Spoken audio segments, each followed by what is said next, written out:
زيارة تفقدية قام بها وزير السكن والعمران والمدينة آل عريبي يوم أمس، أو بالضبط سهرة أمس، إلى ملعب تيزي وزو. وكانت نتائج الزيارة كما يلي: الانتهاء من أشغال التهيئة الخارجية بملعب تيزي وزو، غير أن الأعمال الخارجية يعني ما زالت خارج أرضية الميدان. تشغيل الإنارة في كل أرجاء الملعب. الانتهاء من تركيب وتشغيل الشاشات العملاقة بملعب تيزي وزو. الانتهاء من تركيب الكراسي أيضا بملعب تيزي وزو.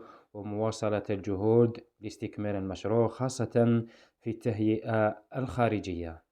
كل جديد ملاعب الجزائر والبطولة الجزائرية والبطولة العالمية في كرة القدم ستجدونها في هذه القناة. لا تنسوا الاشتراك في القناة وتفعيل زر الجرس كي يصلكم كل جديد.